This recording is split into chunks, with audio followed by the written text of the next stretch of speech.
सियावर रामचंद्र जी की जय। आप सभी श्रद्धालु भक्तों का, प्रभु श्री राम के भक्तों का एक बार पुनः मेरे इस चैनल पर हार्दिक स्वागत है, अभिनंदन है। संदर्भ ये है कि प्रभु की वन यात्रा शुरू है।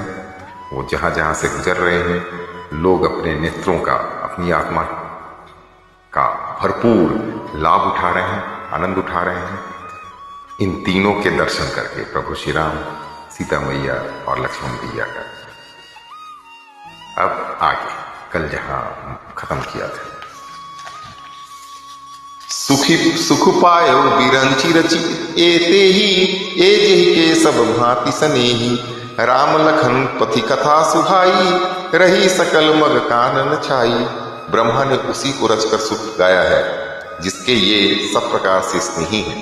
पथिक रूप श्री राम लक्ष्मण की सुंदर कथा सारे रास्ते और जंगल में छा गई। यही विधि रघुकुल कमल रवि मग लोगन सुख दे। जाहि चले देखत विपिन सिय सौमित्र समे। रघुकुल रूपी कमल के खिलाने वाले सूर्य श्री रामचंद्र जी इस प्रकार मार्ग के लोगों को सुख देते हुए सीता जी और लक्ष्मण जी सहित वन को देखते हुए चले जा रहे हैं। आगे राम रखनु बन पाछे तापस वेश विराजत काछे।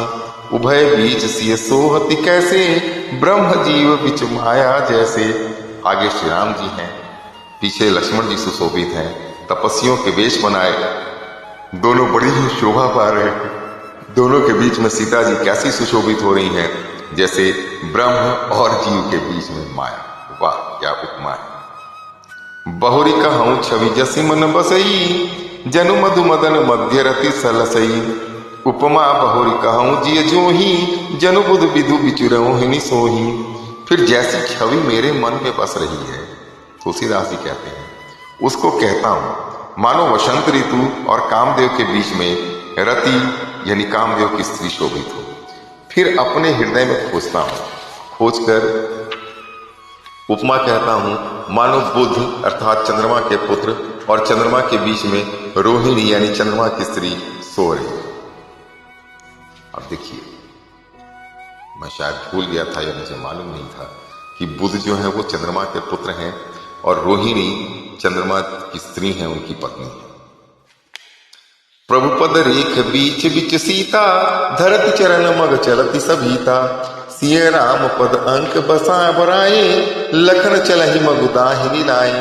प्रभु श्री रामचंद्र जी के जमीन पर अंकित होने वाले दोनों चरण चिन्हों के बीच बीच में पैर रखती हुई सीता जी कि कहीं भगवान के चरण चिन्हों पर पैर न टिक जाए, इस बात से डरती हुई मार्ग में चल रही। देखिए, ये हुआ पतिव्रता की चरम सीमा कि प्रभु के चरणों को तो छोड़िए, प्रभु के चरणों के निशान पर उनके चरण न पड़ जाए, इससे वो डरती हुई चल रही। यहां आजकल की पत्नियां तो अपने पतियों से ही अपने पैर दबाने लगती हैं। लक्ष्मण जी मर्यादा की रक्षा के लिए सीता जी और श्री रामचंद्र जी दोनों के चरण चिन्हों को बचाते हुए दाहिने रखकर रास्ता चल। अब यह देखिए, लक्ष्मण जी पीछे हैं, उनका भी ध्यान है कि वो अपनी भाभी सीता जी के और भैया उनके चरणों पर, उनके चरण चिन्हों पर इनके पैर न पड़ जाए, इसलिए उन्हें दाहिने रखकर ये बाएं से थोड़ा चल रहे। राम लखन सिय प्रीति सुहाई बचन अगोचर किमि कही जाई। खग मृग मगन देखी छवि होही लिए चोरी चित राम बटोही। श्री राम जी, लक्ष्मण जी और सीता जी की सुंदर प्रीति वाणी का विषय नहीं है, अर्थात अनिर्वचनीय है, अतः वह कैसे कही जा सकती है। पक्षी और पशु भी उस छवि को देखकर प्रेमानंद में मग्न हो जाते हैं। पथिक रूप श्री रामचंद्र जी ने उनके भी चित्त चुरा लिए। जिन जिन देखे पथिक प्रिय सिय समेत दो भाई। भव मगु अगम आनंद तेई बिनु सम रहे सिराय। प्यारे पथिक राही सीता जी सहित दोनों भाइयों को जिन जिन लोगों ने देखा, उन्होंने भव का अगम मार्ग अर्थात जन्म मृत्यु रूपी संसार में भटकने का भयानक मार्ग बिना ही परिश्रम आनंद के साथ तय कर लिया, उन्हें मोक्ष प्राप्ति हो गई। अजहु जासूर अपन सपने हूँ काऊ, बसऊ लखन सिंह राम बटाऊ। राम धाम पथ पाई ही सोई, जो पथ पाव कबहु मुनि कोई। आज भी जिसके हृदय में स्वप्न में भी कभी लक्ष्मण सीता राम तीनों बटोही आ बसे, तो वह भी श्री राम जी के परम धाम के उस मार्ग को पा जाएगा जिस मार्ग को कभी कोई बिरले ही मुनि तपस्वी पाते। तब रघुबीर श्रमित सिय जानी, देखि निकट बटु शीतल पानी। तह बसी कंद मूल फल खाई, प्रात नहाई चले रघुराई। तब श्री रामचंद्र जी ने देखा कि सीता जी थकी हुई हैं, समीप ही एक बड़का वृक्ष और ठंडा पानी देकर उस दिन वहीं ठहर गए। कंद मूल फल खाकर रात भर वहां रहकर प्रातःकाल स्नान करके वो आगे चले। देखत बन सरसैल सुहाए, वाल्मीकि आश्रम प्रभु आए। राम दीख मिनि बासु सुहावन, सुंदर गिरि कानन जल पावन। सुंदर वन, तालाब और पर्वत देखते हुए प्रभु श्री रामचंद्र जी वाल्मीकि जी के आश्रम में आए। श्री रामचंद्र जी ने देखा कि मुनि का निवास स्थान बहुत सुंदर है, जहाँ सुंदर पर्वत वन और पवित्र जल है। सरनि सरोज बिटप बन फूले, गुंजत मंजु मधुप रस झूले। खग मृग विपुल कोलाहल करही, बिरहित बहर मुदित मन चरही। सरोवरों में कमल और वनों में वृक्ष फूल रहे हैं। मकरंद रस में मस्त हुए भंवरे सुंदर गुंजार कर रहे हैं। बहुत से पक्षी और पशु कोलाहल कर रहे हैं और बैर से रहित होकर प्रसन्न मन से विचर रहे हैं। सुचि सुंदर आश्रम मुनि रखी, हर से राजीव नयन। सुनि रघुबर आगमन मुनि, आगे आए लेन।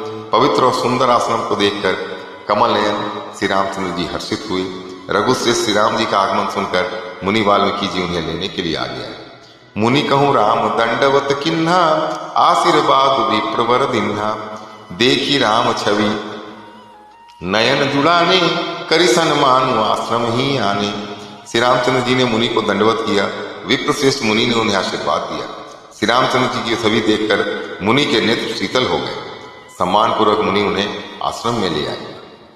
मुनिवर अतिथि प्राण प्रिय पाए, कंद मूल फल मधुर मंगाए। सिय सौमित्री राम फल खाए, तब मुनि आश्रम दिए सुहाए। श्रेष्ठ मुनि वाल्मीकि जी ने प्राण प्रिय अतिथियों को पाकर उनके लिए मधुर कंद मूल और फल मंगवाए। श्री सीता जी, लक्ष्मण जी और रामचंद्र जी ने फलों को खाया। तब मुनि ने उनको विश्राम करने के लिए सुंदर स्थान बतला दिया। वाल्मीकि मन आनंद भारी, मंगल मूर्ति नयन निहारी। तब कर कमल जोरी रघुराई, बोले बचन श्रवण सुखदाई।